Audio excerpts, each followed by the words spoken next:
Hello everybody and welcome back to the channel. Well, it is finally here. Today the brand new Black Square Commander 114 from Microsoft Flight Simulator has released, and if you've been around this channel for any length of time, you already know that I have a bit of a soft spot for Black Square aircraft. And since I'm up here in the middle of the night not feeling too hot, I figured, you know what, might as well try to accomplish something. So I figured to bring myself a little joy, and we're going to bind this aircraft in Hangar Control, get it all set up, and then we are going to go for a little midnight flight. So stick around, folks. One app designed to do it all. Hangar Control brings everything together: control bindings, hardware configuration, mod and profile management, application launching, add-ons, config files, and more, all managed from a single application. Mods Hangar goes beyond just mods and add-ons. It manages profiles, config files, text files, backups, snapshots, and helps keep your community folders clean and organized. Application Hangar launches your entire sim stack with a single click. Your Stream Decks are fully controlled through the Hangar Control plugin, while all of your other Stream Deck plugins remain active and available. Built by a simmer for simmers, Hangar Control adds new features and hardware support every week based on community feedback. It's a one-time purchase with lifetime updates, no subscriptions. You can try it for free for 5 days with no restrictions at overkillsimulations.com. Just create an account, head to your account page, download the latest version, and get started. And if you're looking for in-depth Microsoft Flight Simulator aircraft tutorials, check out my Patreon site. Links to Hangar Control and Patreon are down in the description below. Alright folks, so first off, if you guys are interested in trying out Hangar Control after this video, be sure to go to overkillsimulations.com. Create your account first, whether you want to download it and do the 5-day free trial, or if you want to just purchase the software outright. You still need to make sure that you download that create your account first, not download. Otherwise you will get an error.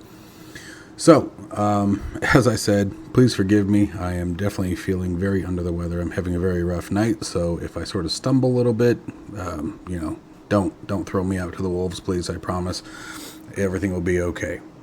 So, let's get into the aircraft. Let's get into the fun part of this stuff. Now, this package actually gives us two different versions of the 114. You've got the standard normal aircraft with the normally aspirated engine, and then you have the aftermarket turbonormalized version, so turbocharged.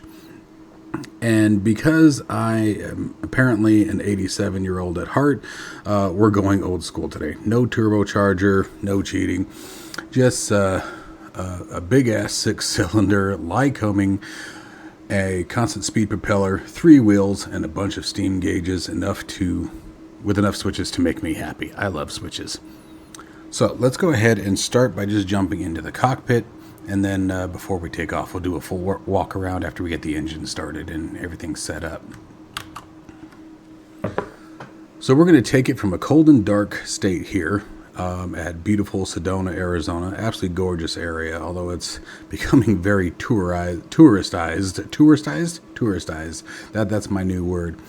And we're going to get the primary controls configured through Hangar Control, bind some of the aircraft specific systems that Black Square has very kindly exposed to us, take a look at some of the really cool new simulation features, get the airplane running, and go fly the thing. So without further ado, welcome back to Overkill Simulations. Let's take a brand new look at this Black Square Commander 114. Alright guys, before we jump inside and actually fly this, we're going to jump inside and do the Hangar Control. So if you're new to the channel, Hangar Control is my hardware control and cockpit management software for Microsoft Flight Simulator, X-Plane, and DCS. The entire idea behind it is pretty simple. Stop fighting with the simulator controls menus and actually make the hardware do what you want it to do.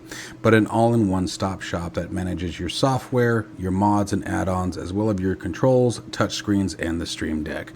So we can do so many different things. We can handle our buttons and access, SimConnect events, simulator variables, LVARs, B events, H events, conditional bindings, dynamic button states, Stream Decks, touch panels, and quite a bit more. I'm not even touching the surface.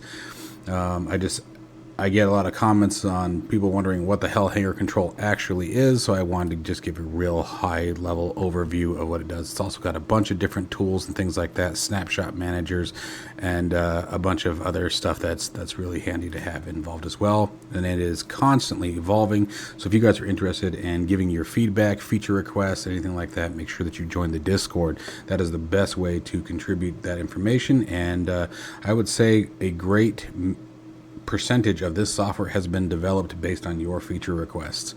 We really want to think outside the box here, outside of the standard control binding software. As fantastic as SPAD.next is and X's and O's, my goal here is to go above and beyond and really take this software to a new level. So with that, Black Square has actually documented an enormous amount of the aircraft's internal variables and events, which means we're not stuck just trying to reverse engineer everything. So the thing that I would also recommend all of you to do, whether you're using Hangar Control or not, is be sure to check the manual. You'll find the manual inside of the actual aircraft folder in your community folder, what's installed. Go through the manual, and I recommend this with any Black Square aircraft because there's always little tidbits that may be hiding with the Black Square aircraft that you'll go, oh wow, I didn't know it did that. Correct? And then if you guys want deeper tutorials on Hangar Control and things like that, after this video, just peruse through my channel, you'll find a bunch. So let's go ahead and get the primary axis set up, primary controls, we'll get the engine started, and then we'll do an outside walk around with the engine running. That way we can have a nice soundscape there as well. So the first thing I'm going to do is I'm going to come in here. You can see Black Square, I always create their own profile. It's just because they usually have so many different things that are, significant to that aircraft. It just makes it easier. So we're going to do the Black Square Commander. But I can tell you guys right now, based on reading the manual, that for the most part, it's a single complex engine. So as long as you have your throttle, prop, and mixture, for the most part, you'll get away with it, right? We're going to go to our choose devices and select some things here today. We're going to be using the Bravo throttle quadrant. We're going to be using my AB6, and we're going to be using my Falcon rudder pedals. And we'll talk about encoders and things like that later. We're going to add one of these, and I'm going to show you guys why later on. But I'm going to show you guys how to use one encoder with Hangar Control. And actually, you know what? I think we won't use that. We'll just use the encoder on the Bravo. And I'm going to show you all kinds of cool stuff with this. So we're going to save changes here. And we're going to start the service. We're also going to be messing around with the touch panel a little bit for control of the GNS 530. So, like I said, for the most part, all of the controls are your default controls, right? So we're just going to start right into this, and we're going to go into Add. Now, if you go to Pick, you'll bring up the picker here, and we're just going to look for Rudder. Now, anytime that you are dealing with any axis that when it is rested, it is in a central position. Your rudders and your flight stick or yoke are going to be the primary examples of those. When your feet are not on the pedals, they are resting in a centered position. When your hands are not on the flight controls, they are rested in a centered position. Anytime that you're dealing with one of those types of axis, you want axis rudder set, okay? So we're going to do that. You want the axis prefix. And now, I will say that Hangar Control is smart enough to know that if you don't put the axis rudder set, it will automatically convert that on the back end. So we're going to do that.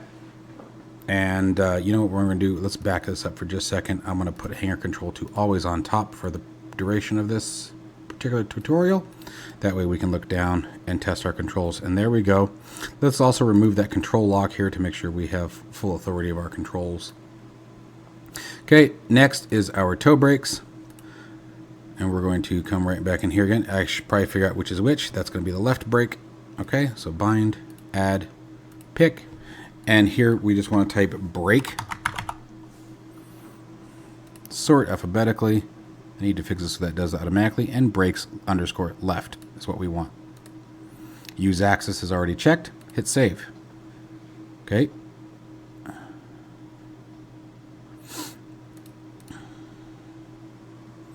We're going to go to bind, pick, and brakes right, set. Okay, now if you're going to test your brakes, it would be smart to release the damn parking brake like yours truly did not do. I'm sitting here, I paused the screen, I'm like, why are these not working? Parking brake hiccups. Like I said, please forgive me, I'm feeling pretty crappy. So we're going to release the parking brakes. I'm going to show you guys a weird behavior, but I don't want you to panic. I'm sure this is a bug on the Black Square side, Keep in mind this is version 1.0 of the aircraft, as I mentioned that. But if I depress just the left brake, you get both of the pilot side. If I press the right brake, you get both of the right side, right? Once you start the engine, okay, we will get them working correctly. I don't know why, but that is something that I did read and found out about. So let's go ahead and continue onward. So there's our brake set. So we have rudders, we have brakes. Let's get the yoke back out, and we're going to use our AB6 here. Oops, I am on the wrong profile. I just realized that. Sorry. Let's get back to where I was. And actually, I'm going to bind that to the aircraft. That way it automatically sets it moving forward. And if we go back to hangar control, there we go. We got the green dot that illuminates. All right, so now our ailerons. Let's go here. On the x-axis, we're going to do add.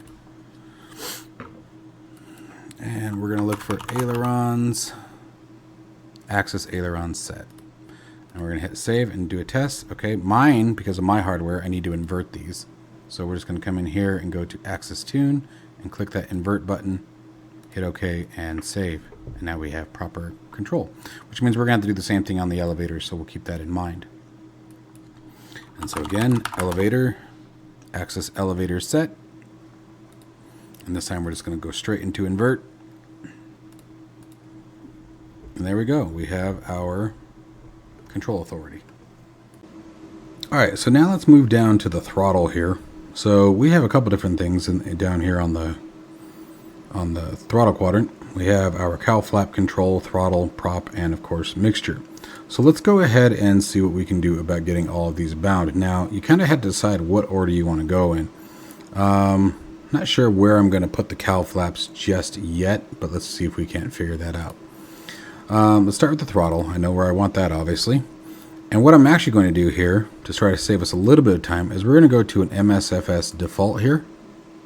And I'm going to hit load. Okay. And that will load everything from your autopilot controls, all the conditions that are necessary for your autopilot. Also, here you have a mode pop-up option where if you're flying in a position, as you guys can see, where maybe you can't see this encoder on your Honeycomb Bravo, okay, every time you move it, it will briefly pop up and let you know what mode it's in before you start adjusting the encoder, which is right here. Now you can simply just toggle that off, and then you don't have to worry about it anymore. Okay, so totally up to you, right? And then let's go ahead and see all of the toggle switches are remained unbound, because I know, people are very particular. You may want those to be something completely different.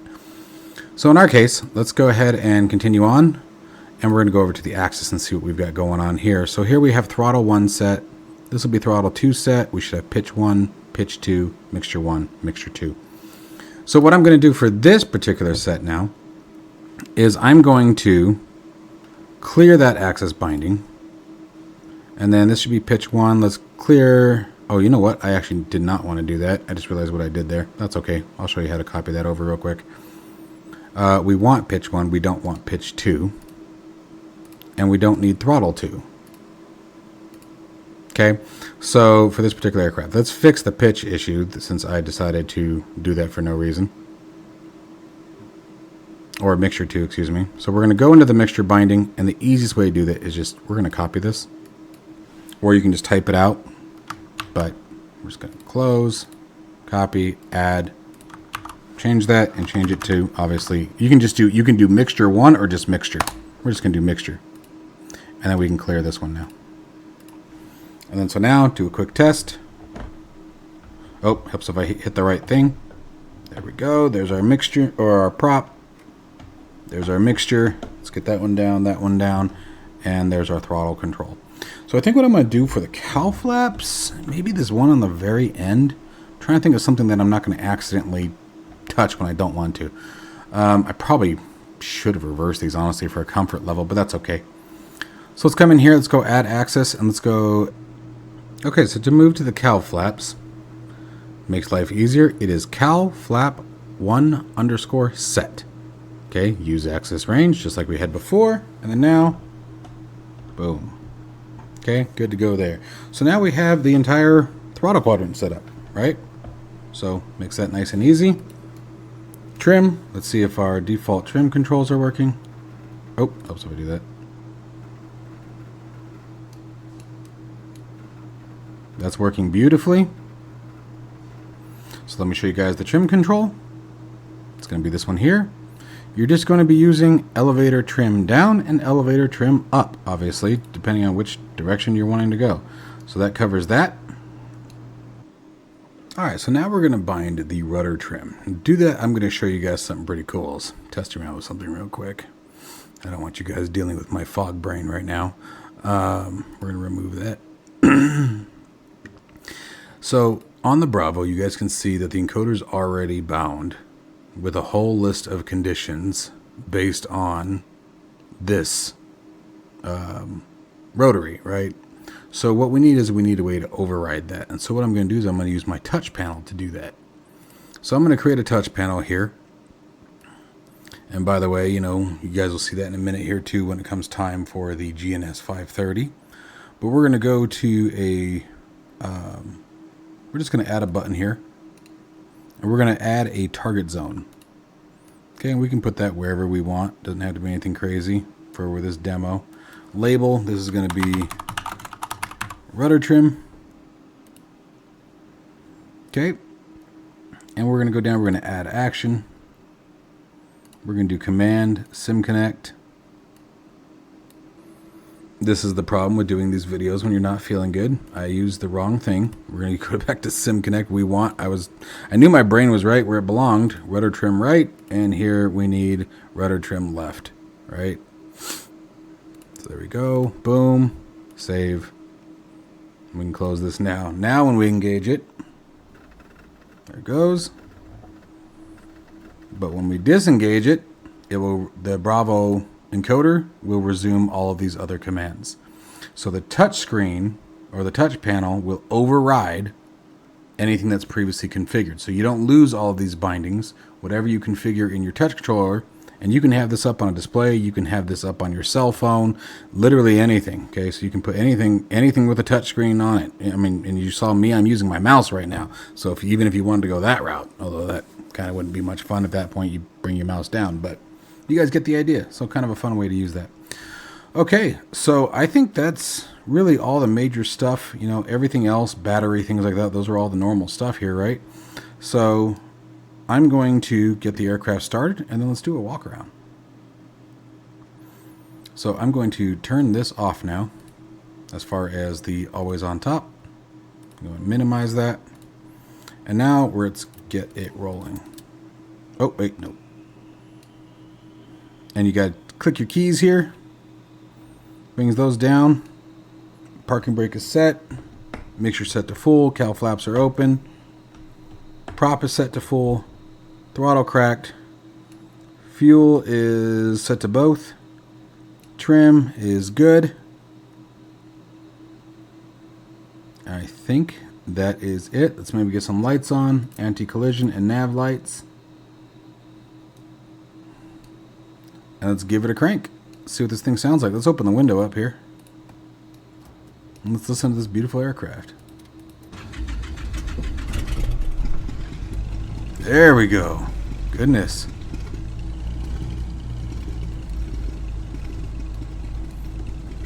All right. Listen to that beautiful sound.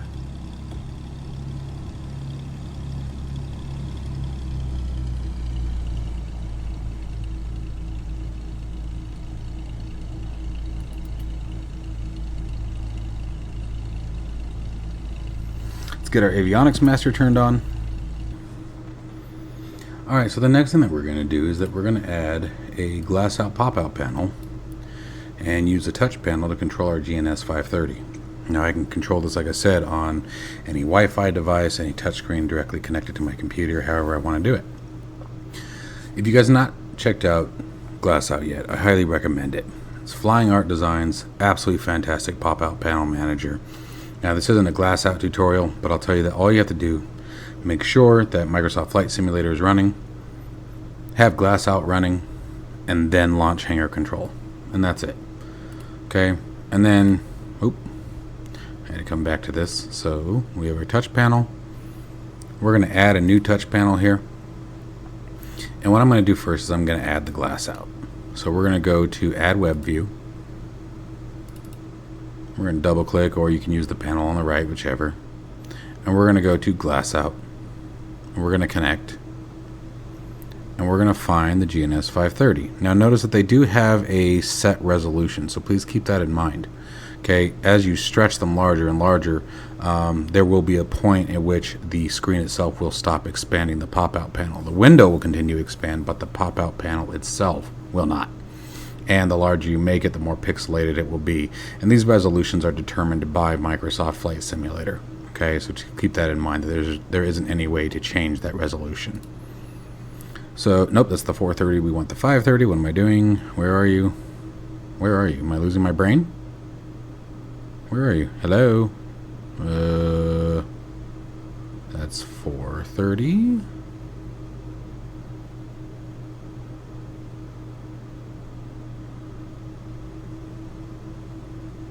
Where the hell is it?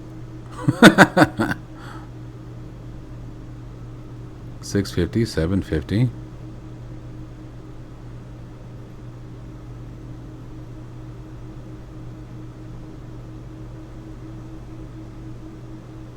The tablet element. Oh, gosh. Right up there at the top. What is wrong with me? Alright, so we're going to use panel, and that's it. Hit save.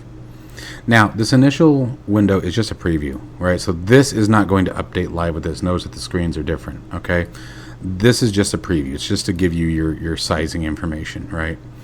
So then what we're going to do next is we're going to add another panel on top of this. I like to do these in 2 different layers. So with layer 2 now selected, I can click anywhere, right click, and we're going to add a gauge. And we're going to double click, and I'm going to open up the gauge list, and we're going to find the GNS530. And we're going to hit save. Okay, now all the buttons are already pre-configured and pre-bound to work with the working title version of the GNS530. And then what I'm going to do is I'm going to move this down. And you just want to sort of get your sizing. Let's make sure default layer is highlighted, so now we can adjust the sizing. And you can adjust either or, whichever one you want to go with. But we're just going to make it basically corner to corner, something like that, right? And then we can move the layer back down. Okay, now it's going to cover, but when we open our window now, we get the GNS530. You can see there's a little tweak that needs to happen there, but for today's sake, I'm not going to worry about that. But the cool thing is that from here, you can hit whatever you want, right?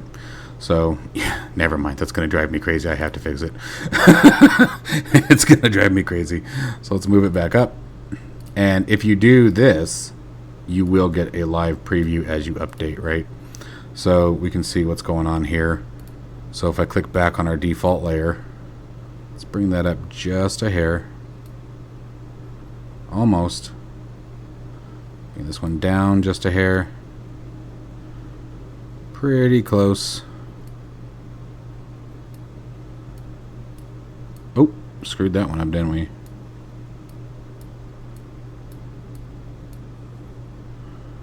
That's close enough. That'll do what we need to do for today. You can fine-tune it with these guys over here.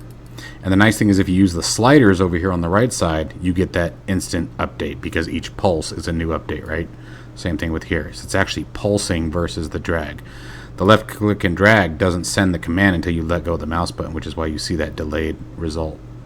So let's set this. And then on our X position. And then as far as our actual width goes, see what I mean? It will reach a certain point where it will just start stretching the margin versus actually moving the window. And that's just a limitation from the Microsoft portion. Okay, so there we go. That's good enough for me. We're going to close that. So now I have our GNS530 ready to go. I'm going to put that off screen so that way it's ready as I want it. Okay. All right. And I am working on that, by the way. We're going to make a change that will allow this window to be fully populated. That's a collision between the pop-out panel and the touch panel. And again, it's a Microsoft issue that I'm working around, and I've got something in beta, but it's not ready yet. So anyway, I'm going to move that off so I have access if I need it. And let's see. I think that pretty much sums up our controls now. Got our aircraft started. Let's turn our pitot heat on. I think what I'm going to do now, guys, is get the head tracker working so that way we can look around, and let's go fly this little aircraft. Alright, before we go fly, forgot we need to do our external walk around still. The Commander 114 is really one of those airplanes that just has presence. It's a really neat looking little aircraft. The original Commander 112 entered the market in 1972. The problem was that it had a big, comfortable airframe with only about 180 horsepower behind it. So a few years later, the Commander 114 showed up with an improved airframe and a much healthier 260 horsepower engine, so quite a big jump there. And that's what we've got here. This is I hope I'm saying that, a Lycoming IO-540 T4B5 Delta. I expect you guys to remember that. It'll be on the test later on today. This particular version, as I told you guys, is the naturally aspirated, fuel-injected, direct-drive, air-cooled, 6-cylinder, 540 cubic inches, and of course the 260 horsepower. And Black Square has paired that with the 3-bladed Hartzell constant speed scimitar propeller. So really should be quite a capable little aircraft. I'm really excited to see how it flies, and it's nice to see another low wing coming into the game. I really like low wing aircrafts. I just think they're more fun. I don't know, they feel more airplane-y to me, if that makes any freaking sense. Now, one of the big real-world selling points of the Commander was the cabin. It's almost 4 feet wide, which, especially for a big guy like me, I'm 6'1", 265 pounds, is a big difference. And Black Square says it is roughly 15% wider than the comparable airplanes of the era. So I would imagine things like the Comanche and most likely the Cessna 172 would still fall into that category as far as the GA aviation style aircraft. Probably more like a 182, I guess, would be a better comparison given the complex engine configuration. So stepping back outside for a few, we also have the landing gear. So with the landing gear, the Commander has these massive trailing link mains. And Black Square didn't just animate the landing gear going up and down, they've actually built the hydraulic gear simulation underneath it. Let's see if I can get a better shot of that. There we go. One hydraulic circuit operates all 3 landing gear legs, so extension and retraction are not perfectly synchronized. One gear may reach the locking point before another one, so your 3 green lights on the indicator don't necessarily illuminate together. The timing can change depending on whether the landing gear legs are doing what the forces of the airplane are experiencing. So for example, if you've got one side that's pulling hard, just walk right into that propeller, that's good. If you got one side that's pulling harder than the other, or any kind of drag on one side versus the other, it may cause that landing gear drop to be a bit slower than the other sides. So really a neat way of doing this. So jumping back into the seat for some numbers, the normalized airspeed or aspirated Commander has a published maximum cruise of about 154 knots true airspeed. Normal cruise around 143, and economic cruise is around 116 knots. So like I said, I feel like that's probably more comparable to like the Cessna 182 or Comanche of its time, right?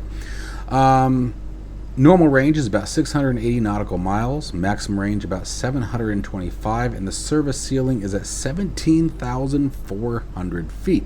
Keep in mind, oxygen is going to be something that you're going to have to think about if you're going to go that high, though. Normal empty weight is about 1,800 pounds. Maximum takeoff weight is 3,100 pounds, and we've got 68 gallons of usable fuel. So this is not your little trainer, again, mentioning the aforementioned 172. You're going to get quite a bit more out of this particular aircraft. This is a proper high-performance traveling airplane. So this is one of those ones that you'd want to pick up if you wanted to buy an airplane that you could actually go places with without necessarily breaking the bank.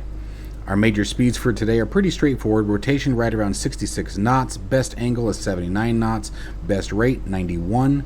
Clean stall is at 60 knots. Full flap stall, you're going to be looking at about 53 knots. Maximum flap extension speed is 109 knots, so anything above that we want to keep the flaps up, and landing gear extension is 130 knots.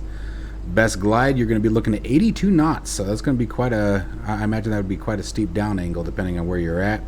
And of course, we never want to exceed 186 knots. Now, final piece before we get into this, let's just talk about the tablet for a minute. This is the black square tablet, and I do emphasize the black square. It's pretty much consistent amongst all aircraft that they do, which is really, really nice. So we're not going to go through every configuration here, but I do recommend, again, reading the manual before you get into this. But the let's go ahead and go to, like, for example, the engine simulator. This engine simulation is especially nuts. We have cylinder compression, starter motor torque, oil viscosity, battery condition affecting starter performance. You see your fuel injection, vapor lock, flooded starts, spark plug fouling, backfires, and individual engine damage as far as your failures go. So there's a lot of things that can go wrong with this aircraft if you don't take care of it. And Black Square has actually built different sound layers so the engine can sound different when it's cold, fouled, excessively rich, excessively lean, damaged, or simply unhappy with whatever terrible decision I just made. So that always makes it a nice, fun experience, because not only are you going to experience a failure, the engine's going to tell you, hey, you're doing something dumb. Okay, so obviously you guys can see, get the idea of what we got going on here. Again, I don't want to go into too much detail. Another thing you do want to pay attention to is your pulse ox. Okay, if for any reason this drops below 90, you want to start getting on some oxygen and making sure you take care of yourself. This can absolutely cause a failure in the sim. They did model that, hypoxia. And then finally, the last piece that I want to talk about real quick, just so you're aware it's here, is state saving. Okay, you can click all of this on and choose the state saving. And state saving is, you literally can, whatever condition you end the aircraft in, you can have it return in that condition. All right, let's go fly this thing. Let's see if I can do this without wanting to throw myself off a building. All right, what do we got? No, we're good. Oh, look. Speaking of a Comanche, isn't that what that is? Or is that another commander? They put two of them here? Let's go this way. Gotta love the floating rocks of Arizona. You gotta watch out in Arizona. You'll get those rocks that will just float everywhere. Whoa, don't miss your turn. So the handling is very nice, as you can tell. Very on point. Virtually no delay on it.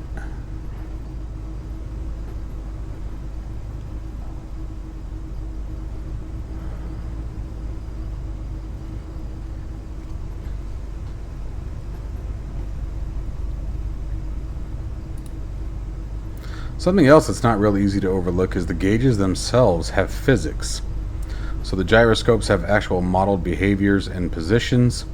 Black Square models friction and stiction with the analog gauges as well. So you may find yourself in a position where they actually stick and stop functioning, in which case you actually have to take your mouse and click on the gauge to get it to knock free. So that part's kind of fun too. The directional gyro, as you guys can see, is not magnetically slaved, so you do have to slave it. Yes, I am skipping that portion for this, but it is a feature that is in this that you're definitely going to want to be paying attention to if you're flying by the book. We have the WX11, which is right down here. Okay, this is a storm scope. So Black Square calls this the first functioning storm scope in Microsoft Flight Simulator. Unlike a weather radar, a storm scope is looking for electrical activity associated with thunderstorms. And this gives us a bearing and range information for lightning strikes. So it can display up to 256 strikes out to about 100 miles. Unfortunately or fortunately, depending on whether you enjoy surviving, we don't have a giant thunderstorm sitting over Sedona today. But this is absolutely something that I want to come back and play with at a later time. So super, super fun, guys. Really, this is a really cool thing. So let's go ahead and let's go fly. So we're going to rev out. Make sure to full rate at takeoff.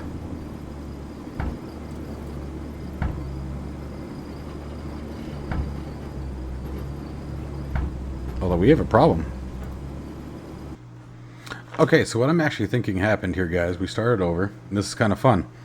We were sitting at idle for a long time. Like, I had walked away from the desk a few times. Like I said, I'm not feeling very well, so I've had to walk away once or twice.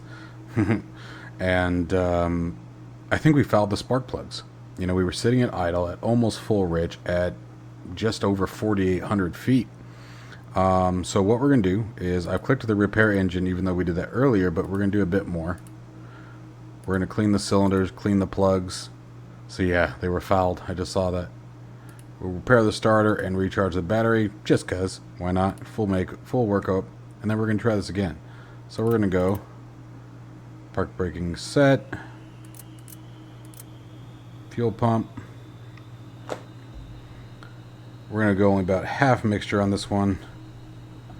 Rock that throttle all the way forward. Give it about 2-3 second count. Bring it back down. Need to adjust my head tracker limits. And now I think we're going to go ahead and give her a start. Oh, got the keys.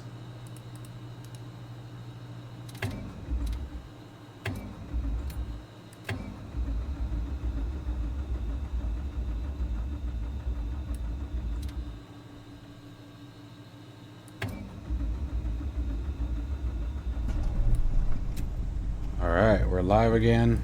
Those avionics turned back on.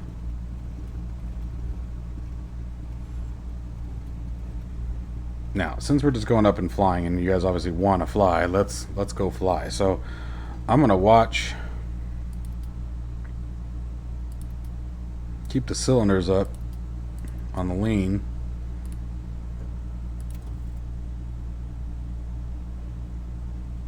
Get that pitot heat turned on, and let's try this again. Transponder's already set.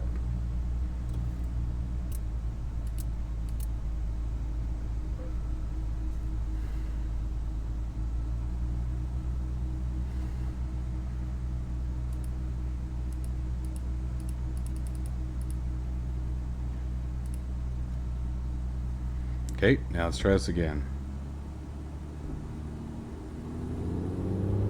Yes, that's exactly what happened. Try to get a bit more center line.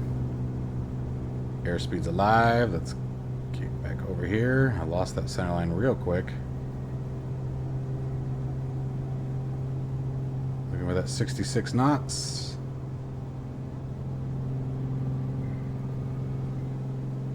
Picks right up. Tap those brakes. Gear coming up. Let's watch those indicators. Whew. Just going to be a busy plane. Just going to keep you busy.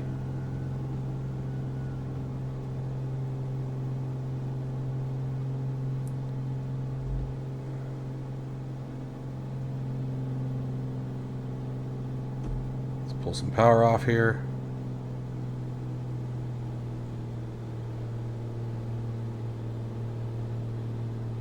Number 4 is a little hot.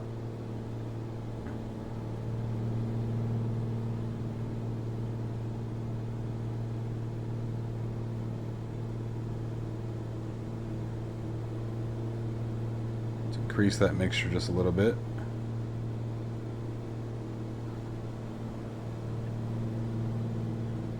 Cabin temp showing a little hot. That's okay. We'll live. Whoa. Bouncy bounce there.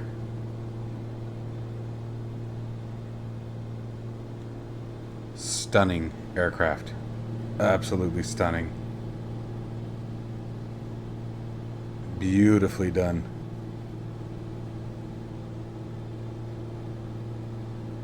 I love their aircraft. Every time they do a new release, I jump all over it. I don't think Black Square's put out a bad one yet, in my opinion.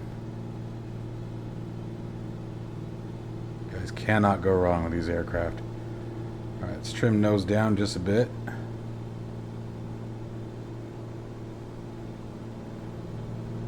You guys can see the turbulence. We're getting bounced around quite a bit, so it reacts well to the environment. I think my mixture is still wrong.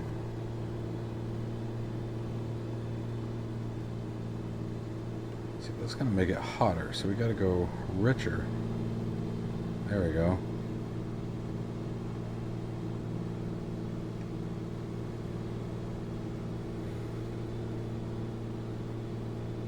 Checking all our gauges.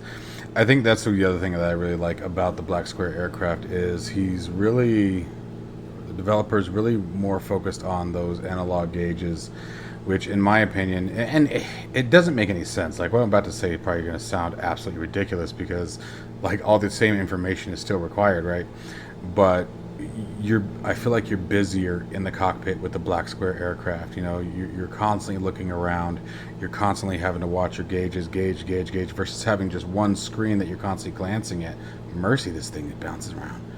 It's going to take some practice to fly this birdie. It just brings you a different kind of flight simulation experience when you're in the Black Square aircraft because they keep you so busy. And it really does. The Black Square aircraft, I think, are just absolutely phenomenal for that. You know, if you're looking for a plane that's not just a computer that you can set it and forget it, kudos to anyone who catches that reference. These are definitely not the birds that will do that. Mercy, I am struggling to get this thing out of a climb.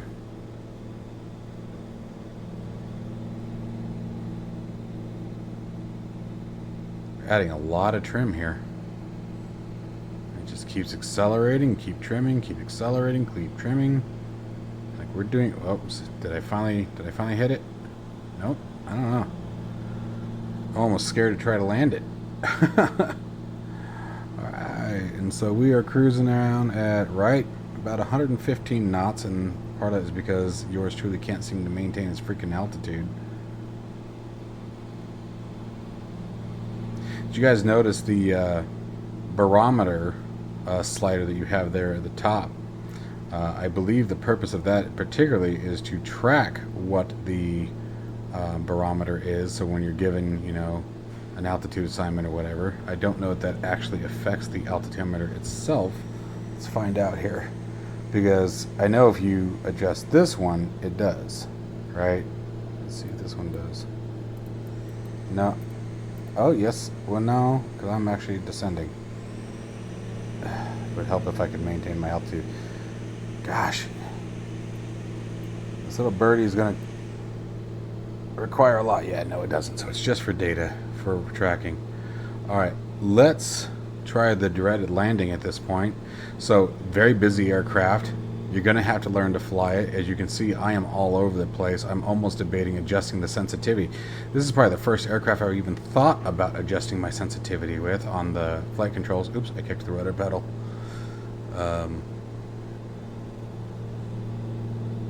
Whoa, come on, baby. What are you doing to me here, man? There we go. We are way out of where we need to be. We're high, we're out of configuration, we're bouncing all over the place like a trampoline. This is fantastic. Okay, sorry about that little break there. Again, I had to step away for a minute. Forgive me. Let's see what we can do here. And I'm sure if I wasn't nauseous before, flying with me right now would sure make it happen. Alright, so where are we at? Airspeed is 120. We're below requirements. Let's go ahead and use that landing gear for some drag. Let's watch those indicators. See how they drop on this one.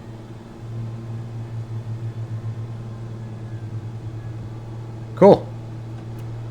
Let's hit some flaps on that.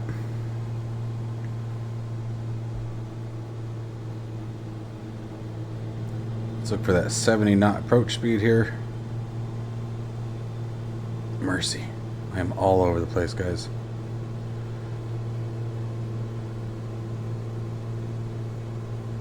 And I'm so high.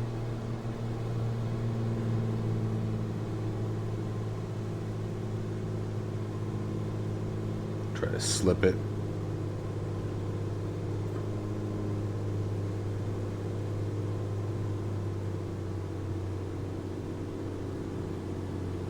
Just let it fall out of the sky at this point.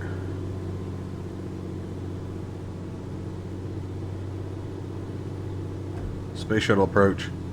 Got our airspeed down. Let's get those flaps in full. We're going for a major space shuttle landing.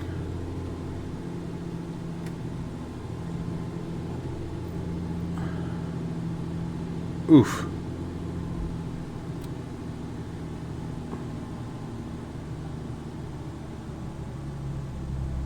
There we go.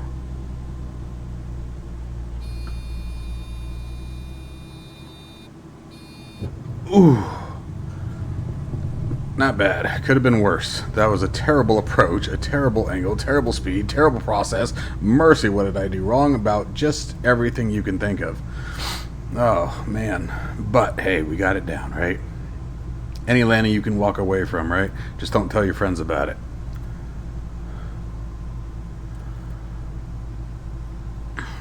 Alright, let's get some of these lights off.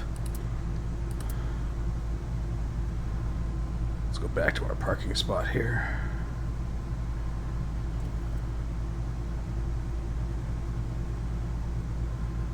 Definitely not one of my best demo performances, but the aircraft itself is absolutely fantastic. I cannot stress enough. Folks, if you have not tried black square aircraft before, as I've said multiple times, you probably caught the theme by now. Buy a black square aircraft. Like, they're just so cool. They're fantastic planes. They'll keep you busy. They're a lot of fun. They have tons of features. There's still a few we didn't go over, like you can put your earmuffs on. Yes, I said earmuffs. You can turn them on and off, which gives you your sound back.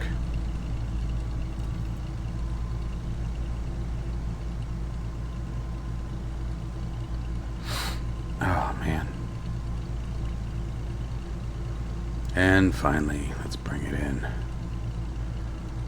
Oof. Where am I gonna... I'm not sure where to put it where I'm not going to be in the way. Oh, that one looks okay.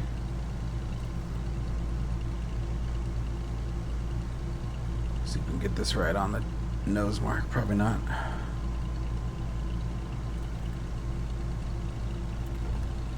See how we did. Alright, let's terminate the engine. Oh, and I left the cowl flaps open the whole time. Jeez, I'm just on it, man. Alright, like I said, this aircraft will remember everything, so let's make sure we get things shut down properly. Probably could have left the avionics master on. Transponder was already on, but hey, we're going to do it our way here. Alright, and I think we just... Oh, put the keys away. Cool. Close our window up. Let's see how that parking job went. Oh, I left the flaps down. Fail again. Parking job wasn't terrible. That's probably the only thing that I did that wasn't terrible. Although I still missed.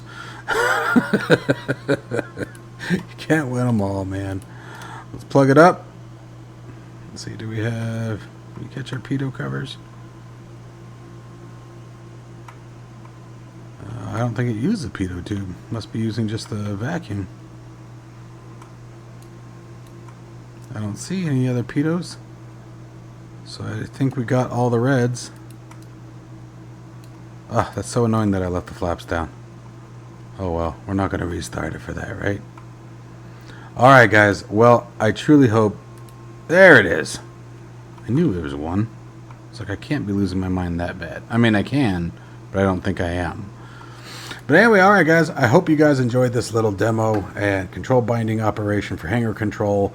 Hope you guys saw a couple of cool features that at least entertained you, even though my flying was absolutely horrible. I promise the next time we get in this aircraft it will be significantly better, much better improvement on our flight skills. But as always folks, again, if you are interested in the aircraft, justflight.com, best place to grab them from. Wonderful aircraft, you won't be disappointed. If you're interested in Hangar Control, overkillsimulations.com. GlassOut, don't forget. Flying Art. Again, perfect application. And for the head tracking, Be My Tracker. Gosh, talk about running a commercial. As always, folks, stay safe and healthy. And I'll see you in the next one.